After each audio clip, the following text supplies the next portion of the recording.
Wikileaks founder Julian Assange was arrested earlier this month in London at the Ecuadorean Embassy, where he had been staying as he sought asylum from a 2012 charge of sexual assault in Sweden. The U.S. Justice Department has charged Assange with conspiracy to commit computer hacking in a 2010 case, and his name and Wikileaks certainly dominated the news in 2016.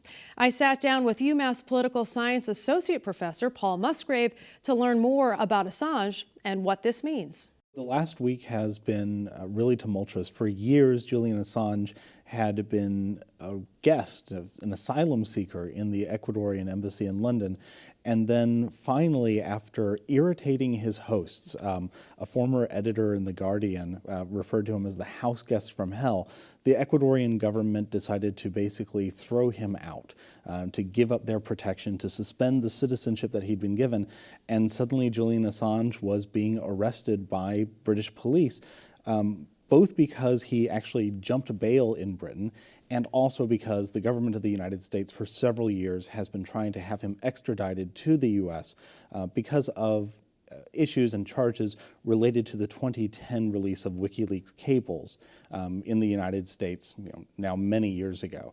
So right now, Julian Assange is awaiting a couple of hearings in Britain, one about his British charges, one about extradition to the United States on U.S. charges, and now there's also possibly the idea that he might be also extradited to Sweden for charges of sexual harassment and rape, which the Swedish government had let lapse and may be reintroducing. And that dates back to 2012 for that charge in particular. So as far as what he is facing, he was charged with conspiracy to commit computer intrusion in the U.S. That's what we have learned. So what does that mean?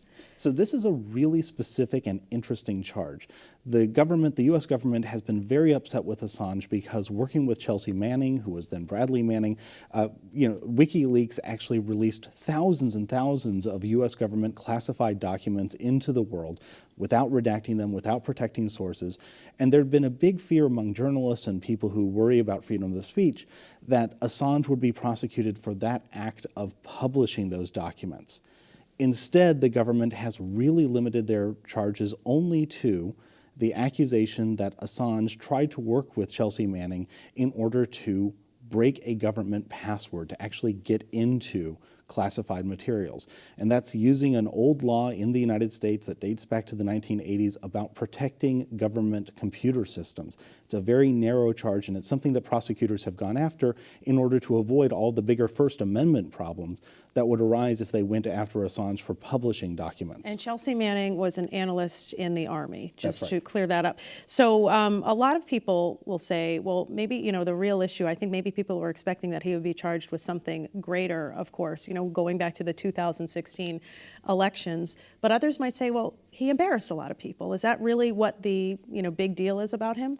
Yeah, so there's this huge controversy about WikiLeaks with a lot of folks who are willing to say or at least intimate that WikiLeaks is functionally an arm of Russian intelligence or Russian information warfare services, and certainly the timing and the sourcing of a lot of the things that came out during the 2016 campaign about Hillary Clinton or the Democratic National Committee really seemed to suggest that there was some cooperation or some strategizing going on by WikiLeaks about how to affect the U.S. presidential election. But Mueller didn't mention that Mueller in the indictment. I think people were waiting for it. That's right. A lot of people were waiting for this, and that all just vanished. And of course, we don't know, and we're going to find out soon the entirety, or at least more of the entirety, of what was in the Mueller report. But this has gone away, and it's not part of the charges.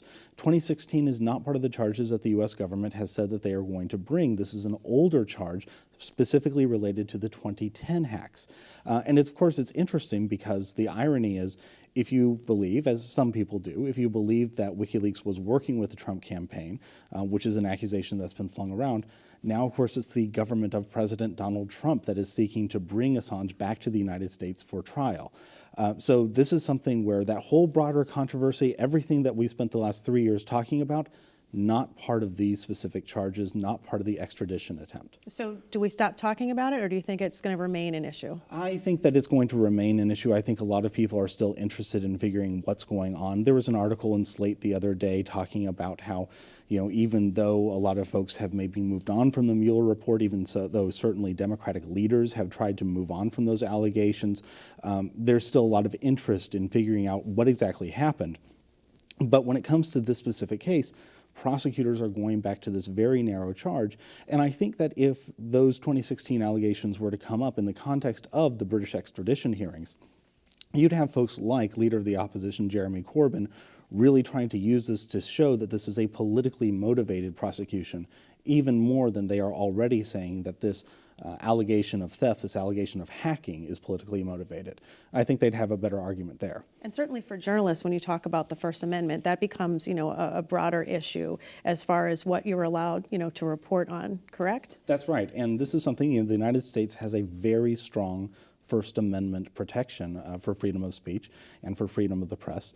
And when we get into issues related to publishing official secrets, I think a lot of people who maybe take a more historical view go back to the early 1970s, go back to the publication of the Pentagon Papers, and there the Nixon administration tried to impose what was known as prior restraint, the idea that the government could stop the publication of official secrets by newspapers invoking national security.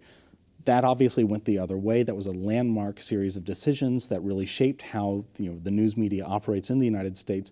And there were certainly people who feared that a prosecution of Assange for publishing these documents could lead the way to a sort of backdoor Official Secrets Act, where simply publishing classified information and having the press exercise their oversight role could really be curtailed using the precedent set by a prosecution of Assange. So what's next?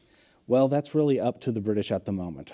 Right now, as I said, Assange is awaiting trial in charges in Britain and for extradition. Apparently, it's going to take a long time. So even though the government of Ecuador under the previous president sheltered him for several years already, it may still be several years until Assange is extradited to the United States. If he is, I mean, the Labour Party in Britain, which might form the next government, has made pretty clear that they think that this is politically motivated. So at the very least, this is going to be tied up in the courts in Britain for a while, and there's a possibility that Assange may not come to the United States at all if the political winds shift in London.